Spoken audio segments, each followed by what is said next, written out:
इतना जोश है, इतना बड़ा था लेकिन लोग कह रहे हैं कि आप थोड़ा इतना कैंपेन नहीं किया इस बार। वो ठीक बात है कि थोड़ा कम कर लिया? हम मेरा अपना देखो काम करने का मेरा तरीका होता है। जी हाँ। जब मेरा पहला प्रोग्राम आगरे में हुआ था, मैंने उस दिन बता दिया था, पूरे देशवासियों को बता दिया था, क्योंकि हम दूसरी पार्टियों की नकल नहीं करते। ना मैं कभी रोड शो करती हूँ, ना मैं गली मोहल्ले में जाती हूँ। हमारा काम करने का तरीका, मान्यवर श्री कांशीराम जी ने अपने लोगों को कैडर के आधार पे लोगों को त्याग किया।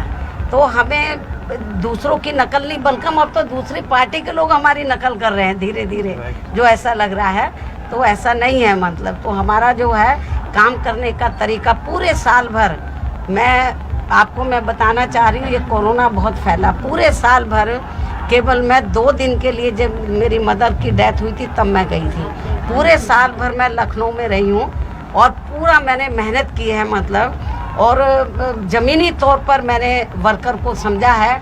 और इस बार कैंडिडेट का सिलेक्शन भी मैंने सर्व समाज को ध्यान में रखकर, और वो जीतने के बाद लोगों के लिए काम करें, इस सारी चीज़ों का मैं खुद इंटरेस्ट लिया है। इसलिए मैं, और छोटी छोटी मीटिंगें मेरी पूरे साल भर चलती रही हैं।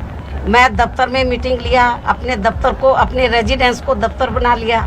तो मैंने छोटी छोटी मीटिंगें वर्कर के लिए। 9 अक्टूबर को 5 लाख से ज्यादा लोग थे, और 9 अक्टूबर को मान्यवर श्री कांशीराम जी की पुण्यतिथि थी। 5-6 लाख के करीब लोग थे, लेकिन लोगों को नजर नहीं आते।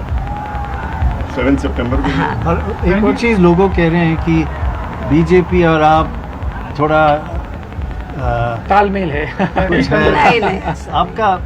अब ये तो विरोधी लोग बोल रहे हैं ना, ये जो विरोधी पार्टियां हैं, ये खास तौर से समाजवादी पार्टी, उनका तो इतना बुरा हाल है सपा का जो है। जब मैं पूरे यूपी में गई हूँ, खास तौर से पश्चिमी यूपी में, कुछ एरिया ऐसा है कि जहाँ पर मुस्लिम पॉपुलेशन काफ़ी ज़्यादा है। जहाँ उनका अधिकार बनता था वहाँ तक तो इन्होंने मुसलमानों को टिकट दिए नहीं, मतलब। तो वो तो वैसे ही इनसे बहुत ज़्यादा खफा हैं, इस बार नाराज़ है, मतलब।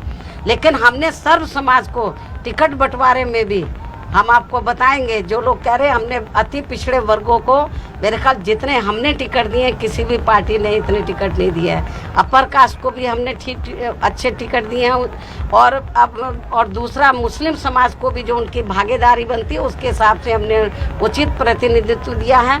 और जो दलित वर्ग के लोग हैं, तो उनको जितनी उनकी रिजर्व सीट है, उससे हमने 7-8 फालतू ही दी है, जनरल सीटों पे भी खड़ा किया है हमने सब समाज को पूरा। एक इम्प्रेशन ये है कि आप बीजेपी के विरुद्ध ज्यादा नहीं बोल रही हैं, मोदी जी के विरुद्ध, बीजेपी के विरुद्ध। एक मिनट, मैं ज्यादातर अपनी पार्टी की नीतियों के बारे में बोलती हूँ। मैं किसी के ऊपर जो है व्यक्तिगत अटैक, मैं चाहे तो आपने देखा हो कांग्रेस हो, सपा हो, उनकी सोच पर, आइडियोलॉजी नहीं, तो अभी इतना तो मैंने बोला है, अभी इतना मैंने बोला है कि बुलडोजर जो गैर मुस्लिम है, तो जो माफिया है उनके ऊपर बुलडोजर और हथौड़ा नहीं चलता, ये कम है। मैं जो बोलती हूँ, अगर मान लीजिए किसी कारण से स्पष्ट बहुमत किसी को ना मिला, मैं जो आपको बता रही हूँ, बीएसपी को एब्सोल्यूट मेजोरिटी मिलेगी। जो ये सवाल पूछ रहे तब पूछना जब रिजल्ट आ जाए। बीजेपी खराब ज्यादा है कि बीजेपी खराब ज्यादा है? दोनों ही जो पार्टियां एक ही थैली के चट्टे बट्टे हैं।